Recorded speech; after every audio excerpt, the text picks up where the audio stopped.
Hola, bienvenido a esta nueva tutoría. Recíbela y llévala también en tu dispositivo móvil o tableta. Recuerda, esto es tutorías.co. Comillas. Enseñar a otros una buena acción. Las buenas acciones hablan más alto que las palabras de los gritos impotentes de las malas acciones. Comillas. Como se observa en la figura, el ejercicio planteado consiste en crear un programa que permita multiplicar un vector por un número. Se plantea la solución en un programa de 36 líneas. En la línea 3 se importa la librería foundation.h. También se pueden importar librerías de C++ y de C. Entonces veamos la función ejecutar, líneas 15 a 24.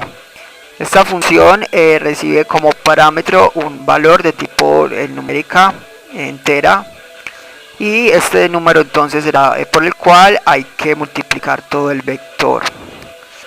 Entonces vemos que en la función, en la línea 17, se declara un vector de tipo entero de tamaño 10, se inicializa con 10 valores y simplemente se recorre usando un ciclo for. Y observe que a cada dato del vector le asigna entonces el producto de esa posición por el número, y por último se muestra este vector. Le invitamos a visitar la tutoría vector por número en TurboC. Allí se explica más detalladamente el uso de arrays y de ciclos. Aquí vemos un programa orientado a objetos. Recuerde que la programación orientada a objetos es un paradigma de programación que permite crear programas portables y de mejoramiento continuo, ya que se usan clases y las clases son reutilizables. Para programar orientado a objetos en Objective-C vamos a usar dos bloques de código principal, que son la interfaz y la implementación. En la interfaz se define la estructura de un objeto, o sea, se declaran los atributos y los comportamientos o funciones. Y en la implementación se programa la lógica de cada función declarada en la interfaz. O sea que la interfaz tiene la estructura y la implementación la lógica de la clase. Veamos la interfaz, línea 5 a 7, va entre las directivas @interface y @end. Aquí damos nombre a la clase como vector por número, dos puntos, luego hacemos referencia a la clase principal en ese object. Aquí se declaran los atributos de esta clase.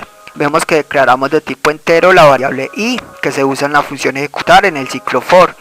Los atributos o variables de instancia, recuerde que pueden ser accedidos desde cualquier método de la implementación.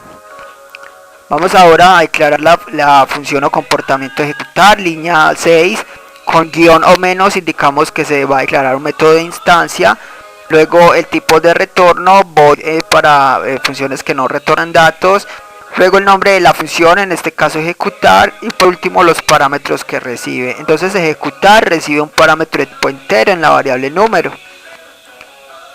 Ya con eso recuerde que los parámetros van separados con dos puntos. Ya con eso queda definida la interfaz. El compilador ya sabrá entonces el espacio de memoria a reservar a cada objeto.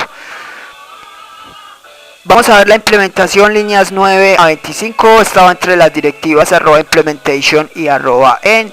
Aquí en la implementación entonces hay un método especial, líneas 10 a 14, este es el método init o constructor por defecto. Este método se invoca cuando se instancian objetos de esta clase, de la clase vector por número, o sea en la línea 32. El constructor se encarga de inicializar las variables de instancia. Entonces aquí no es necesario inicializarla ahí, ya que en la función ejecutar se hace. Y este método no es necesario declararlo a menos que se sobrescriba, o sea que reciba parámetros de entrada. Con esto queda lista la implementación y la interfaz. Usted puede usar esta clase en otro archivo y sería más recomendable que programara la interfaz en un archivo con extensión .h, la implementación en otro archivo con extensión .m y luego importarlos para evitar copiar y pegar toda la clase en los archivos que la vaya a usar. Ahora vamos a instanciar objetos de esta clase. Para usarla eso lo hacemos en el main, líneas 27 a 36. Recuerde que main es el método de inicio del programa. En el main primero indicamos al usuario que ingrese el valor numérico, entonces eso lo hacemos en las líneas 29 a 31 y luego vamos a crear puntero llamado obj de la clase vector por número. Ahora debemos hacer que este puntero apunte a un objeto de esta clase. Para eso entonces reservamos memoria a la clase vector por número invocando la función alloc, y luego se invoca al método init o constructor init, definiendo en memoria la estructura de un objeto de la clase vector por número. Ya se puede usar la clase, simplemente será invocar la función ejecutar, línea 33 entre corchetes, ejecutar 2.2 y la variable que enviamos como parámetro. Así entonces los parámetros pasan por referencia, ya que entonces obj es un puntero. Con esto el compilador va de la línea 33 a la línea 15 y continúa mostrando la solución. Por último, relays es un método que se encarga de liberar la memoria dinámica creada. Esta fue la tutorial ejercicio: crear un programa que permita multiplicar un vector por un número. Repasa la teoría, resuelve nuestro test y practica un algoritmo en el tablero. Si esto te gustó o no, te invitamos a discutirlo y valorar la experiencia de esta tutoría.